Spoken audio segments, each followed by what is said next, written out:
नीलमगढ़ शहर से लगभग 100 किलोमीटर की दूरी पर घने जंगलों के बीच एक छोटा सा गांव किंगापुर बसा है। इस गांव के किनारे एक सुनसान सा पानी का सोता बहता है। लोग इसे तालाब ए नीलम कहते हैं। किंगापुर छोटा मगर बहुत पुराना है। यहाँ के लोग जमीन और जमाने की कहानियां जुबान पर रखते हैं।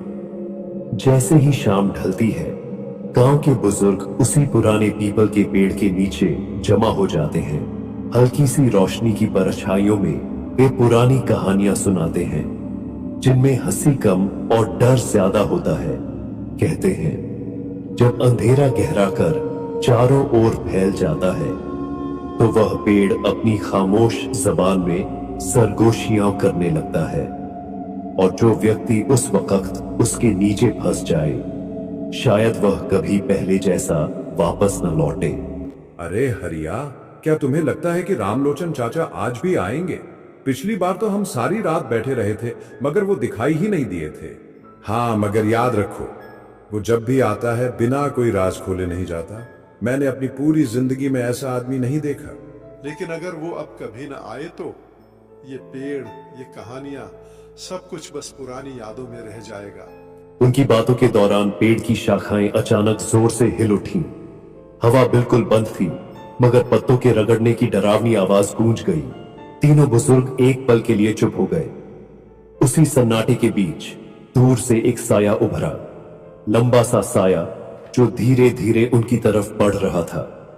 कदमों की आहट सुनाई दे रही थी, जैसे कोई लकड़ी की छड़ी से जमीन पर दस्तक दे रहा हो। अरे, ये तो रामलोचन चाचा आ रहे हैं। रामलोचन चाचा, गांव का सबसे रहस्यमय बुजुर्ग। उसकी उम्र के बारे में कोई नहीं जानता था। कोई कहता कि वह 100 साल का है, कोई कहता कि वह इंसान ही नहीं। कुछ लोग तो यह तक मानते थे कि वह सदियों पुरानी आत्मा है, जो इस पेड़ से जुड़ी हुई है। वह धीरे धीरे करीब आया। उसके कदमों के साथ उसकी पुरानी लकड़ी की छड़ी जमीन पर बज रही थी। उसकी आंखें अंधेरे में जलते हुए अंगारों की तरह लाल दिख रही थीं। अरे यार, तुम लोग आज फिर मेरे इंतजार में बैठे हो? हाँ बाबा, क्योंकि यह पेड़ आपके बिना चुप रहता है क्या? हम जानते हैं आपके पास वे राज हैं जो और किसी के पास नहीं। रामलोचन चाचा ने मुस्कुराकर पेड़ की शाखाओं की तरफ देखा। अचानक शाखाएं अपने आप हिलने लगी, जैसे किसी ने उन्हें पकड़कर जोर से झकझोर दिया हो। हवा फिर भी नहीं थी। आप लोगों को पता है क्या, यह पेड़ आज भी जाग रहा है, यह आज भी बोल रहा है, और जो कुछ यह कहता है वह हमेशा सच होता है। उसी पल पेड़ की जड़ों के नीचे से एक हल्की सी आवाज उभरी, जैसे कोई औरत जमीन के अंदर से रो रही हो। आवाज इतनी धीमी थी कि तीनों बुजुर्गों के रोंगटे खड़े हो गए। रामलोचन चाचा, ये कैसी आवाज है? क्या वाकई कोई दफन है इसके नीचे? हाँ, ये वही है, वह आत्मा जो इस पेड़ से बंधी हुई है। उसकी कहानी अभी खत्म नहीं हुई। वह आज भी चाहती है कि कोई उसे सुन ले और उसकी मीठी बातों में खो जाए। और याद रखो, यह पेड़ कभी झूठ नहीं बोलता। रामलोचन बाबा धीरे धीरे पेड़ के नीचे आकर बैठ गए। जैसे ही रामलोचन बाबा कहानी शुरू करने वाले थे, अचानक दूर से किसी के कदमों की आहट सुनाई दी। सभी बुजुर्ग चौंक गए। अंधेरे में से एक अजनबी प्रकट हुआ। उसके कपड़े धूल से भरे हुए थे, चेहरा थका हुआ और कंधे पर एक पुराना थैला। वह पीपल के पेड़ के पास आया और बोला, सलाम बुजुर्गों, मैं एक मुसाफिर हूं, रास्ता भटक गया हूं। रात अंधेरी हो चुकी है। क्या मैं ये रात तुम्हारे गांव में गुजार सकता हूं? हाँ, मगर हमारे घरों में जगह नहीं है। ये गांव छोटा है, सबके घर तंग हैं। मैं दिन भर चलता रहा हूं, पैरों में ताकत नहीं बची। सिर्फ एक रात की बात है, सुबह होते ही निकल जाऊंगा। अगर जगह चाहिए तो यही पेड़ है, लोग अक्सर यहाँ बैठते हैं। तुम चाहो तो इसके नीचे आज रात आराम कर लो। अजनबी चौंक कर पेड़ की तरफ देखता है। इसकी छाया में अजीब सी सनसनी है। पेड़ के नीचे अंधेरी रात है, मगर खैर छत तो है ही नहीं। सोच लो यात्री, यह पीपल का पेड़ आम नहीं है जो इसके नीचे रात बिताता है। वह अगले सुबह वैसा नहीं रहता जैसा सोते समय था। बुजुर्गों, मैंने पहाड़ों में रात बिताई है, कब्रिस्तान के पास भी सोया हूं। एक पेड़ मुझे क्या नुकसान पहुंचा सकता है? हमने अपनी आंखों से लोगों को बदलते देखा है। नहीं जानता कि यह पेड़ किस वक्त जाग उठे। तुम्हें हमारे घरों में जगह नहीं मिलेगी, फैसला तुम्हारा है। तो ठीक है, मैं चलता हूं। अगर गांव में कोई जगह नहीं मिली तो आखिरकार रात बिताने के लिए मुझे यह पीपल का पेड़ ही ढूंढना पड़ेगा। रात गहरी हो चुकी थी। गांव की गलियां सुनसान और डर से भरी हुई थीं। यात्री बार बार गांव के दरवाजों पर दस्तक देता रहा, लेकिन किसी ने दरवाजा नहीं खोला। लोग अंदर से धीरे धीरे फुसफुसाते रहे, मगर बाहर निकलने की हिम्मत किसी में नहीं थी। यात्री थक कर गली के बीच खड़ा हुआ और खुद से बोला, अरे यार, ये कैसे लोग हैं? कोई भी मदद के लिए तैयार नहीं। उसने कुछ पल सोचा कि शायद आगे कहीं कोई सराय या छोटा सा डेरा मिल जाए, लेकिन गांव अंधेरे में डूबा हुआ था। हर खिड़की के पीछे डर से भरी आंखें उसे देख रही थीं। एक बूढ़ी औरत ने अपनी बेटी से फुसफुसाते हुए कहा, देखो, ये वही हो रहा है जो रामलोचन चाचा ने कहा था। अजनबी आया है, अब पेड़ जागेगा। बेटी ने डरते डरते पूछा, मां, क्या वह पेड़ वास्तव में इतना खतरनाक है? मां ने कांपती आवाज में कहा, हां बेटा, अगर वह वहां बैठ गया और वह इस चालवा की मिट्टी मिट्टी बातों में आ गया तो उसकी यह रात आखिरी होगी। यात्री को किसी की फुसफुसाहट सुनाई दी, लेकिन उसने ध्यान नहीं दिया।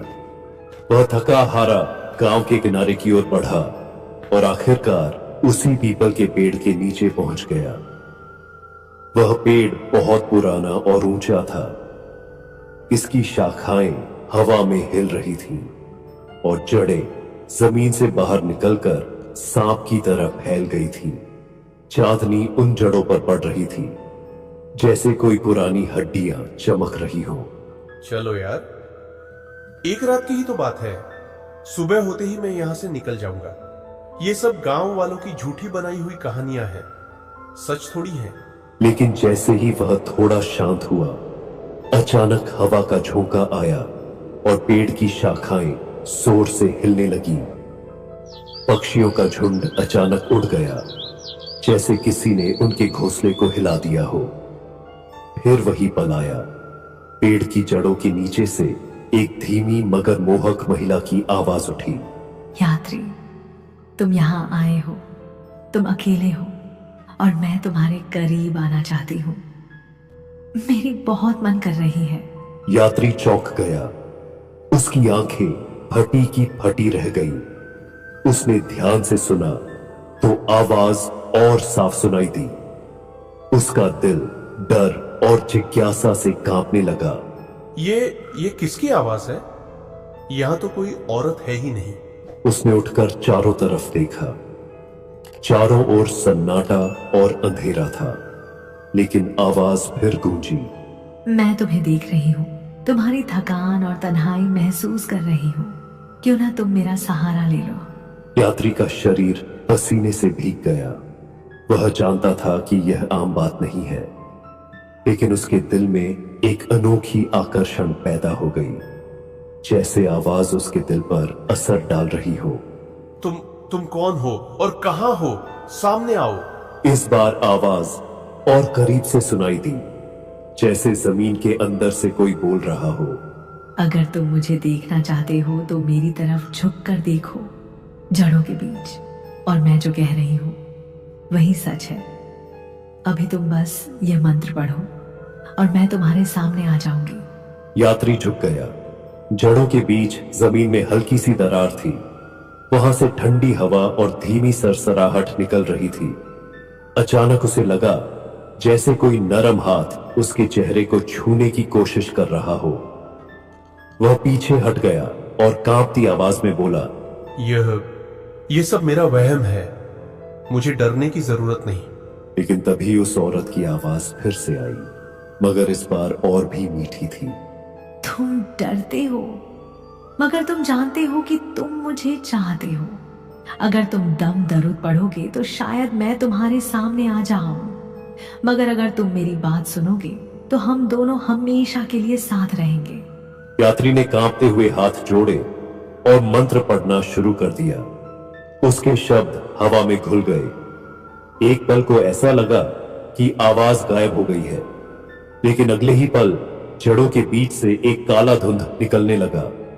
धुंध ने धीरे धीरे औरत का रूप ले लिया। चांदनी में एक खूबसूरत औरत प्रकट हुई।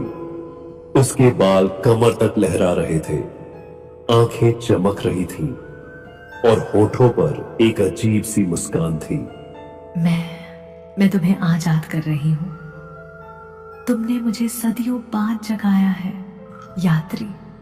नहीं, ये मुमकिन नहीं, ये सब झूठ है। नहीं यात्री, ये सच है और अब रात का खेल शुरू हो गया है। यात्री के चारों ओर साए लंबे होने लगे और वह औरत अपनी शक्ल में नजर आने लगी। पेड़ की जड़ें हिलने लगी और जमीन में दरारें फैलने लगी। फिजा में धीमी धीमी सरगोशियां गूंजने लगी। यात्री, यहाँ रात मत बिताओ, ये तुम्हारी आखिरी रात है। यात्री कांपता रहा। वह भागना चाहता था, मगर उसके कदम जैसे जमीन में धंस गए। उसने आखिरी कोशिश में ऊंची आवाज में मंत्र पढ़ना शुरू किया, लेकिन औरत के चेहरे पर पल भर के लिए गुस्सा आया। फिर उसकी हंसी हवा में गूंज उठी।